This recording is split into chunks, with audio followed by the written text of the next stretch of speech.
नमस्कार देवियों और सज्जनों, व्यालोकवाणी में आप सभी का फिर से एक बार बहुत बहुत हार्दिक स्वागत है। बहुत दिनों से मैंने आप लोगों से बातचीत इस तरह नहीं की थी।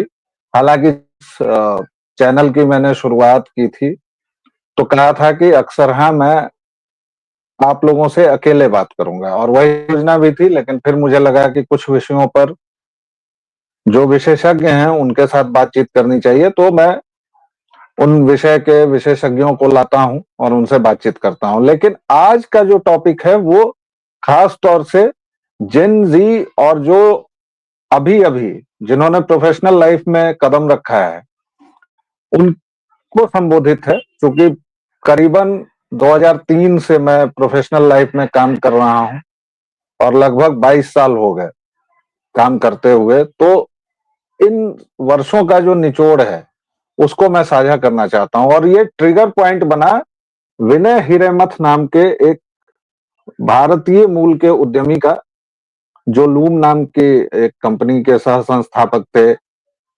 और उन्होंने एक ब्लॉग पोस्ट लिखा, उसका शीर्षक था कि मेरे पास 8,000 करोड़ रुपए हैं और मुझे समझ में नहीं आ रहा कि क्या करूं। अब ये 8,000 करोड़ की रकम इतनी बड़ी है कि हमारे कई साथी, युवा साथी सोचेंगे कि, और अगर बिहार की भाषा में कहें तो सीधा पहली प्रतिक्रिया तो यही निकलेगी कि भगचोनर वो काबे है, इतना पैसा है लाओ हम ही को दे दो, बताते हैं क्या क्या किया जा सकता है।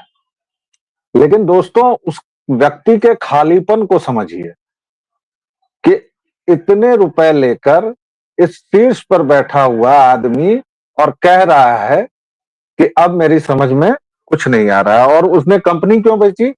क्योंकि उसका अपनी गर्लफ्रेंड से अलगाव हो गया। आजकल ये सारी चीजें बहुत चल रही हैं, गर्लफ्रेंड, पार्टनर, क्योंकि हमारे जो सो कॉल्ड दिशा निर्देशक हैं, लाइट हाउस हैं, इन्फ्लुएंसर्स हैं, फिल्मी दुनिया के लोग हैं, वो इस बात पर आमादा हैं कि विवाह नाम की संस्था को तोड़ दिया जाए, भ्रष्ट कर दिया जाए। विवाह नाम की संस्था की अपनी तमाम दिक्कतें हैं, लेकिन जिस तरह मैं बार बार कहता हूं कि आपको सनातन की ओर लौटना ही होगा। सनातन के सिवा इस दुनिया में जीने का कोई विकल्प नहीं है। जीने का मतलब मनुष्य की तरह शांतिपूर्वक और पूरे धैर्य के साथ, पूरी प्रसन्नता के साथ अगर आप जीना चाहें तो केवल और केवल सनातन जीवन पद्धति से आप वो कर सकते हैं। और उसी पद्धति में अगर आप और गहरे उतरेंगे, जानेंगे उसको, तो इस तरह के सवाल नहीं आएंगे। उनके ब्लॉग पोस्ट से दो बातें साफ हो गई हैं। एक, कि धन के अकूत पहाड़ पर भी बैठकर आपको शांति मिल जाए ये जरूरी नहीं है, और ये कतई जरूरी नहीं है। अक्सर जो लोग धन के पहाड़ पर बैठे होते हैं उनके मुंह से हमने सुना है कि यार इस जीवन में कुछ नहीं रखा है, तुम लोग जो समझते हो वैसा कुछ नहीं है, वगैरह वगैरह। लेकिन वहीं दूसरी बात यह भी है मेरे साथियों, कि ये बात उस आदमी के मुंह से ही अच्छी लगती है जो धन के अकूत पहाड़ पर बैठा हो। भाई, जो व्यक्ति की दो वक्त की रोटी के लिए संघर्षरत हो, अपने घर के ईएमआई के लिए संघर्षरत हो, नौकरी की उसकी परवाह हो, वो व्यक्ति यह बयान नहीं दे सकता है। लेकिन वह एक अलग वीडियो का विषय है, वो क्षेपक है, विषयांतर है। फिलहाल इस पर बात करें कि आखिर ऐसी क्या वजह हो गई कि उस व्यक्ति को ये लिखना पड़ा। अब उसमें दो तीन बातें देखिए। मेरी एक भाभी हैं, मल्टीनेशनल में काम करती हैं और ठीक ठाक बड़े पोस्ट पर हैं और घुमक्कड़ हैं, खूब घूमती हैं, खूब ये करती हैं। उनसे इसी विषय पर जब मेरी बात हो रही थी, और वो कॉर्पोरेट लाइफस्टाइल की ही हैं, वो जीती हैं उसको, एक बड़ी कॉर्पोरेट कंपनी में बड़ी अधिकारी हैं, तो आप समझ सकते हैं। उन्होंने इस बात पर सबसे पहले हंसते हुए कहा कि भाई बुड़बक था या बुड़बक है, उसको समझे में नहीं आ रहा है। और लेकिन उन्होंने एक बात जो कही वह मुझे बहुत गहरे तक चुभ गई। उन्होंने कहा कि आप ये सोचिए व्यालोक, कि वो व्यक्ति इसको सोशल मीडिया पर लिख रहा है, मतलब उसके पास जीवन में और वो जब लिख रहा है तो ये कह रहा है कि गर्लफ्रेंड छोड़ के चली गई तो मैं ये बेच रहा हूं या उसने बेच दिया। यानी कि उसके जीवन में उसकी गर्लफ्रेंड के अलावा कोई दूसरा कंधा ऐसा नहीं था जिस पर वह सिर रख सके, जिसके साथ कोई दूसरा कान ऐसा नहीं था जिससे वो अपनी बातें शाया कर सके, कोई दूसरा हाथ ऐसा नहीं था जिसका हाथ वो पकड़ सके। ये कितनी संकट की और कितनी विपदा की और कितनी वाहियात बात है। और उनके शब्दों में ये उस भौतिक सफलता चाहे जो भी हो, लेकिन उस व्यक्ति की भयंकर असफलता को दिखाता है। अब यहीं पर मैं फिर से एक बार हमारी पीढ़ी के संदर्भ में ये बात कहता हूं कि हम लोग क्यों, या भारत में अभी भी, अब हालांकि बहुत सारी चीजें खुल गई हैं और हमारा लाइफस्टाइल चेंज हो गया है, हमारी जीवन शैली परिवर्तित हो गई है, तो हम लोग मनोवैज्ञानिकों के पास जाना या उनके पास भीड़ बढ़ रही है। जो डॉक्टर्स हैं मित्र हमारे, वो बताते हैं कि 10 साल पहले 20 साल पहले हम लोग दिन भर बैठे रहते थे, इंतजार करते थे, लेकिन अब भीड़ आती है। बावजूद इसके भारत में अभी भी बहुत कम है। क्यों? क्योंकि हमारे पास परिवार नाम की एक संस्था थी। आपने वो मजाकिया मीम्स देखे होंगे, रील्स देखे होंगे, जिसमें दादी को पोता कहता है कि दादी हम डिप्रेशन में जाता नहीं, यानी कि मैं डिप्रेशन में जा रहा हूं। और दादी बोलती है कि ठीक है, जाओ, वहां अच्छे से रहना, अच्छे से कमाना खाना। तो ये जो जीवन पद्धतियों का अंतर था, अब वो व्यक्ति भारतीय मूल का विदेश में गया, विदेश में पला बढ़ा, वहां की संस्कृति, शायद वह भारतीय जड़ों से कनेक्ट नहीं रह पाया, परिवार से कनेक्ट नहीं कर पाया, दोस्ती नाम की चीज उसके जीवन में नहीं है, इसलिए वो 1.5 किलोमीटर का लंबा ब्लॉग लिखता है। 8,000 करोड़ रुपए हैं उसके पास, ये समझ में नहीं है। तो 3 चीजें उससे निकलती हैं। पहला, उसके पास कोई हमसाया, कोई हमनफस, कोई हमसफर नहीं है, कोई दोस्त नहीं है।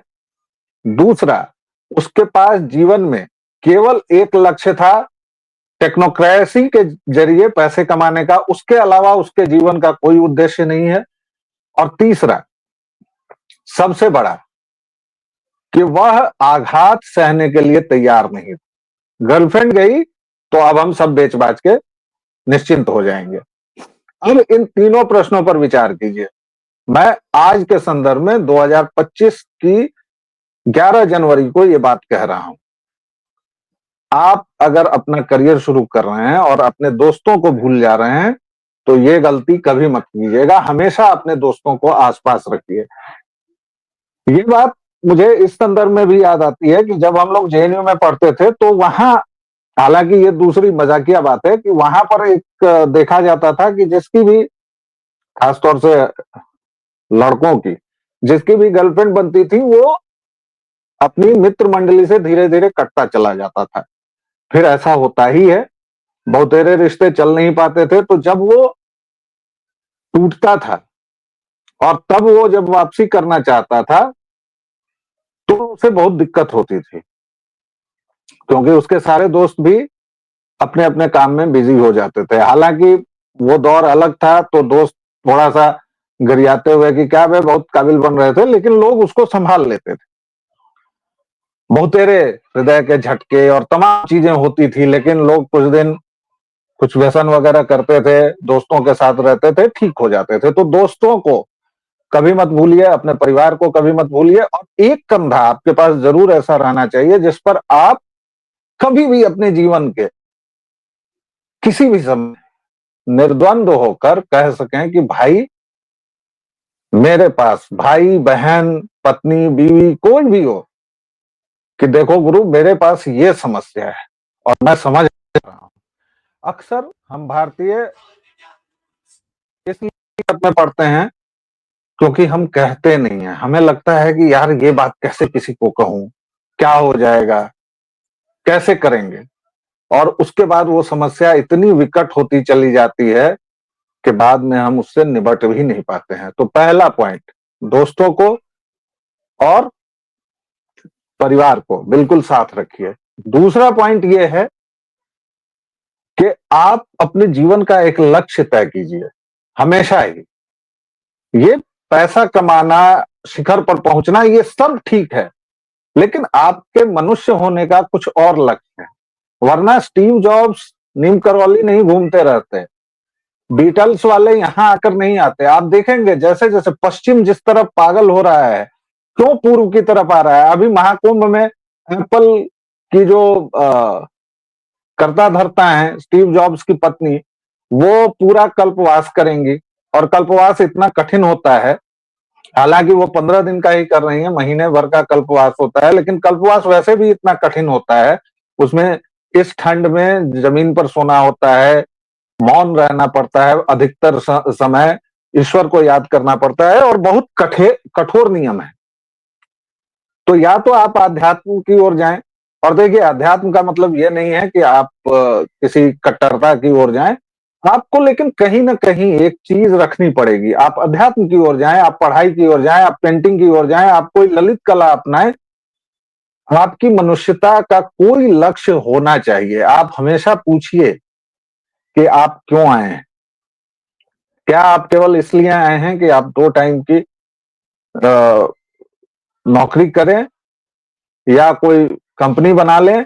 उसके बाद क्या? अगर आपके पास इतने पैसे होंगे तो आप क्या करेंगे?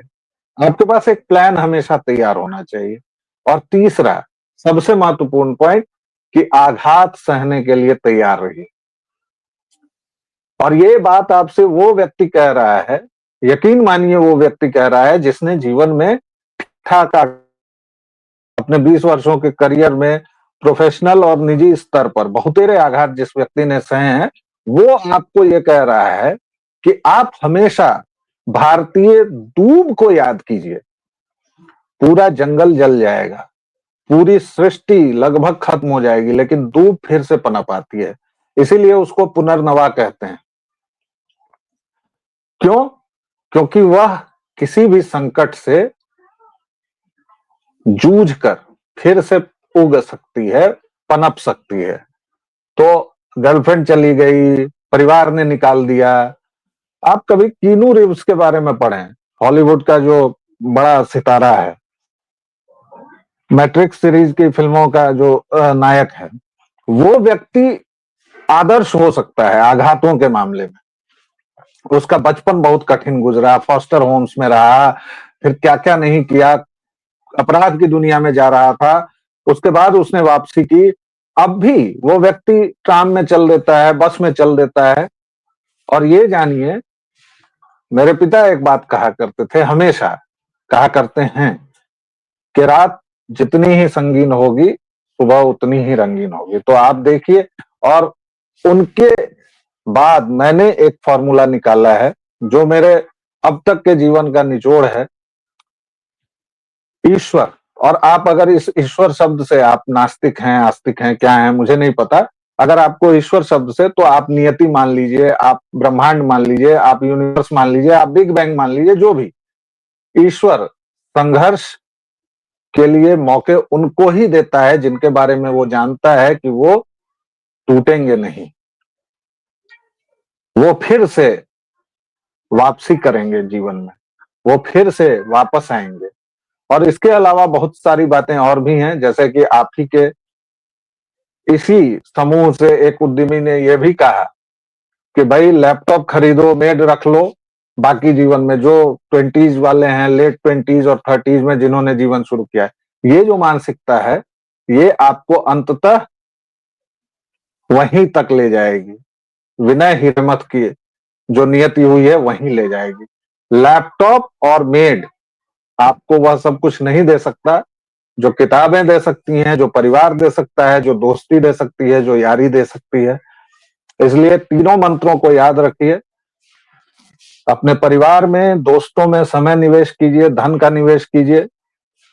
हमेशा अपनी भावनाओं को साझा कीजिए, शेयर कीजिए, और किसी भी आघात के लिए तैयार रहिए। आपके जीवन का एक बृहद प्लान आपके सामने होना चाहिए कि आप कौन हैं, आप क्या करना चाह रहे हैं। फिलहाल के लिए इतना ही। अगले वीडियो में फिर से मिलेंगे, फिर कुछ और बातें होंगी, आत्मालाप होगा। तब तक के लिए दीजिए विदा। जय सिया राम।